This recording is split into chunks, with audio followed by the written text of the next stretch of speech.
ஆச்சி மசாலா. எந்த சமையலும் ருசி தேடும் ரகசியம் ₹20.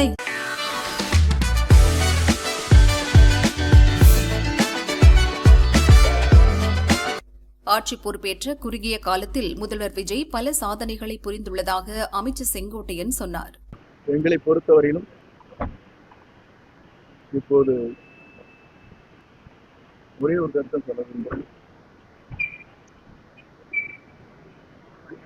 நான் என்று ஒருவன் நினைத்தால் ஆண்டவன் தான் என்று காட்டி விடுவான். அதுதான் இப்போ ஒரு சூழ்நிலை.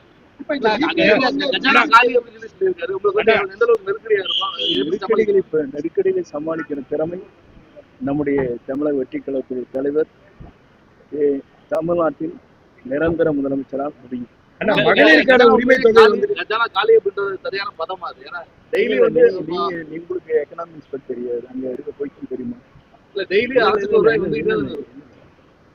பொருளாதாரம் என்பது படிப்படியா ஆய்வு செய்துதான் அதில் தெளிவான விளக்கத்தை சேர முடியுமே தவிர நீங்கள் கேட்கின்ற கேள்விகளுக்கெல்லாம் இப்போது உடனடியாக பேர் சொல்வதை செய்யலாம். மாவட்ட செயலாளர் நீக்கிட்டாங்க 2 பேர்த்த. இன்னும் அதிமுக அந்த கட்டடத்துல வந்து 2 பேர் கிளாஸ் ஆயிட்டு. பொதுவாக அவருடைய நிலைப்பாடுகளை பார்க்கின்ற போது புரட்சித் தலைவர் எம்ஜிஆர், புரட்சித் தலைவர் அம்மாவுடைய இயக்கம் அவரால் இன்றைக்கு வலுவிழந்திருக்கிறது என்பதை நான் குறிப்பிட முடியும். தான் ஒருவர் மட்டும் இருந்தால் போதும் என்று நினைக்கிறார். அது காலத்தின் கட்டாயம், அது மாற்றிக்காது. மகளிர் உரிமை தொகை வந்துட்டு ஒரு சிலருக்கு கிடைக்கலங்கிற ஒரு இது வந்திருக்குன்னா நிறைய பேருக்கு வந்து 2 நாள் ஆச்சு. இத்தனை கேள்வி கேட்டான். நீங்க யோசிச்சு ராத்திரி படுத்துட்டு கேட்டுருந்தீங்கன்னா இருங்க, என்னுடைய கேள்வி என்ன? அப்பதான் கவர்மெண்ட் ஃபார்ம் ஆயிருங்க. இல்லைங்க, ஒரே நிமிஷம் இருங்க. இப்போதான் கேபினட் இது பண்ணி போர்ட்போலியோ அலாட் பண்ணியிருக்காங்க. நாங்கள் இப்போதான் சென்னைக்கே போனோம். அதுக்குள்ள இவ்வளோ கொஸ்டின் கேட்டால் இப்படி ஆன்சர் பண்ணுவீங்க? நீங்களே உங்கள் வீட்டில் வந்து உங்களுடைய பொருளாதாரத்தை பற்றி சொல்ல முடியுமா? பையனுக்கு என்ன செலவு, பிள்ளைக்கு என்ன செலவு, உங்களுடைய வருவாய் என்னங்கிற சொல்ல முடியுமா உங்களால்? நீங்கள் லாங் டைம் தான் இருக்கு, நீங்கள் ரிப்போர்ட்டர்ஸ் சொல்லுங்க பார்க்கலாம். இல்லை ஆமாம், ஒன்பது தான் செய்வாருங்க அவரை பொறுத்தளவுக்கு வந்து அது இப்போ பார்த்தீங்கன்னா எல்லா நடவடிக்கையும் நீங்கள் கூர்ந்து கவனித்தா தான் தெரியும்.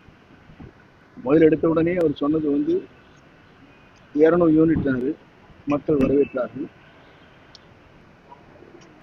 அது மட்டும் இல்ல, மகளிருக்கு பாதுகாப்பு அளிப்பது, போதைப் பொருளை தடுப்பது, தொடர்ந்து அந்த நடவடிக்கை மேற்கொண்டு வருகிறார்.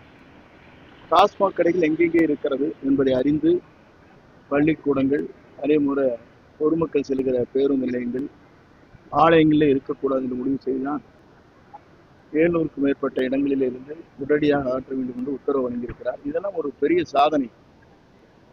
பொறுப்பேற்ற உடனே இவ்வளவு சாதனை படைத்திருக்கிற ஒரே முதலமைச்சர் இந்தியாவிலே இவரை தவிர யாரும் இல்லை.